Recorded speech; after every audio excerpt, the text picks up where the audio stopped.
Hey team, Happy New Year. Hope you all are doing well. Today's topic, I wanted to go over what is the best way to improve VO2 max. And I was recently asked a question by one of the athletes that I personally coach. His name's Paul. He asked how to do VO2 max workouts when you don't have access to a track. And there's nothing wrong with doing VO2 max workouts on a treadmill if you don't have access to a track. Okay, I've done endless amounts of VO2 max workouts on the treadmill. And again, VO2 max workouts are extremely difficult, as you all know. You're running anywhere from 95 to 100% of your maximum heart rate. So really, we're only able to, be able to sustain that type of effort for a few seconds to a few minutes.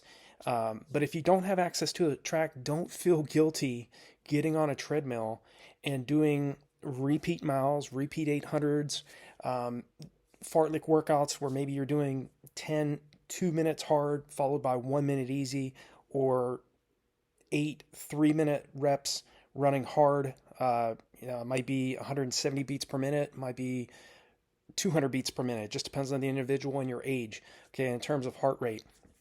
But running on a treadmill is it can be equal to running outside. Okay, now one thing you do have to keep in mind in terms of if you don't have access to a track and you want to do VO2 max workouts, if you're running on a treadmill, most oftentimes you want to at least have the incline at 0.5% or 1%. Most oftentimes they say if you have the treadmill at 1%, it equals running outdoors, because indoors when you're running on a treadmill you don't have wind resistance, things like that. So they say that if you put it on 1%, then it kind of equals out to running outside. Now, that being said, there's a lot of times and numerous occasions over the years where I would be doing workouts like 3 2-mile repetitions on the treadmill, or maybe a 10-mile tempo run on the treadmill. And I would still not have it at 1%. Okay, there's just some days where you're going to say, okay, I just want to have it at 0%. Regardless if it's at 0% incline or if you're running at 1%, you're still going to get a solid workout. You're still going to have your heart rate elevated to a very high extent. Okay, if you've ever done workouts on a stationary bike, you already know how hard you have to pedal to get your heart rate up to even like 140 beats to 150 beats per minute, versus if you're doing a VO2 max workout where you're running closer to your maximum heart rate. It doesn't take that much effort to get your heart rate up when you're running, okay, and especially when you're running very, very fast repetitions. Even if you're wanting to do speed intervals like 200-meter repetitions on a treadmill, versus if you don't have access to a track, you can still do those like 200-meter reps or 300-meter reps. You might not have the exact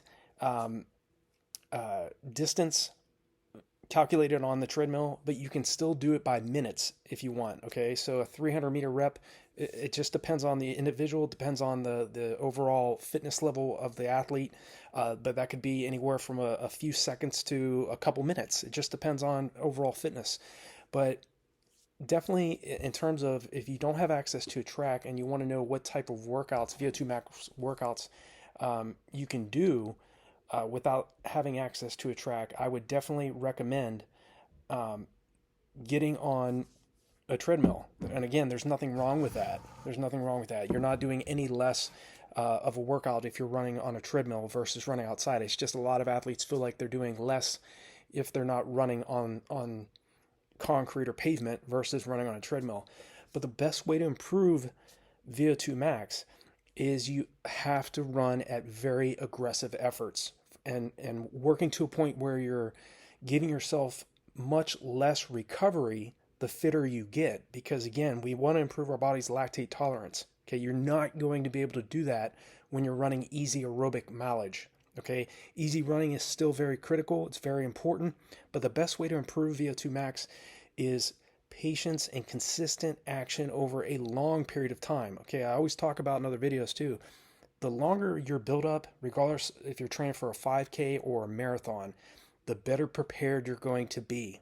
Okay, let me say that again. The longer the build up, the better prepared you're going to be, because you're not rushing, you're not trying to cram all of your fitness and all of your training into a short amount of time. Now, a lot of times there's a lot of athletes that are on very strict schedules, and they only have maybe they only have 8 weeks to train for a marathon, or maybe they only have 12 weeks to prepare for a 5K.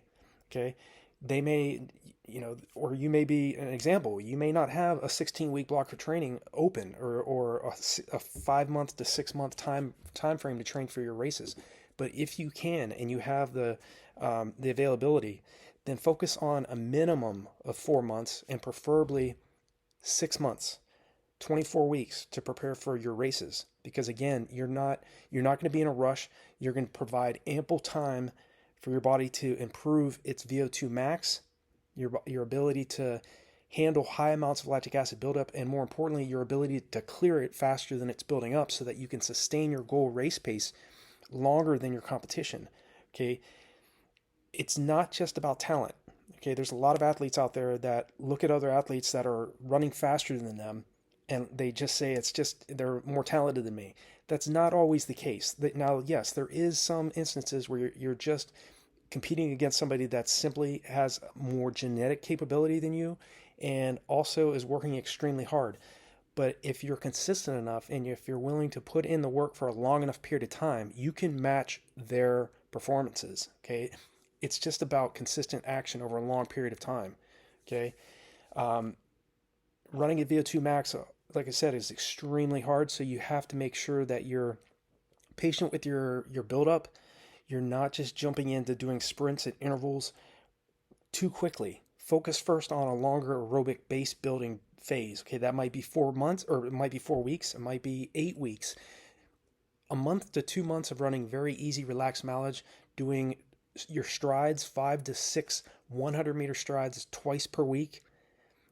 First focusing on that and building your endurance, building your volume in terms of your mileage, and then start working on your threshold running, your threshold workouts, i.e. tempo runs, then moving into your speed development phase, and then moving into your taper phase.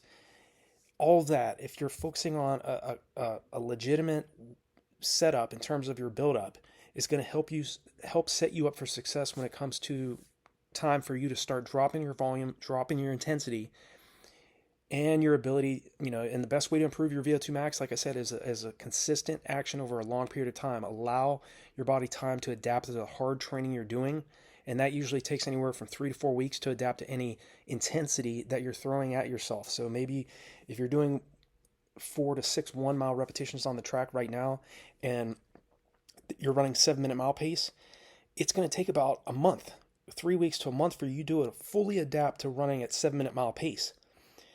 Then once you've adapted to that intensity, then start trying to run at 620 or 630 mile pace for your reps, or 640 mile pace for your reps. Okay, it's again focusing on adapting to the intensity, allotting sufficient time to adapt to each workouts you're doing, and being patient with yourself over a long period of time. That will help you succeed in this sport. There is no easy, quick answers to improving VO2 max. It's just a matter of working at a higher heart rate for a long enough period of time and really stressing the energy systems of the body and allowing sufficient time for your body to adapt to what you're throwing at it. So I hope this video makes sense for you, Paul. I hope it answers your question. And again, do not feel like you're doing any less of a workout if you're running on a treadmill if you don't have access to a track. Okay. Another way to improve your VO2 max is doing pull workouts. I always mention, instead of, if you don't have access to a track and you want to do a very hard VO2 max workout, get in the deep end of a pull. Do not wear a flotation device. Okay, you can wear a flotation device if you want to do your long runs in the deep end of the pool, but a great VO2 max workout is to do fartlek type workouts in the deep end of the pool, where you run hard, pumping your arms, pumping your legs for a minute or 2 minutes hard, then relaxing for a minute, then doing another set and doing another rep and doing multiple sets of that, or running in the pool, the deep end of the pool hard for say 10 minutes or 15 minutes hard. Okay, that is another great VO2 max workout when you don't have access to a track. So I hope this is helpful for you all. Paul, I hope it answers your question. If you have any other questions, feel free to reach out to me, leave me a comment below. or any of my videos, I will definitely reach back out to you all. If you're a new viewer, definitely hit the subscribe button and the bell icon so when I make new videos, you'll be notified of it. And I wish you all the best, and I will talk to you all in the next video.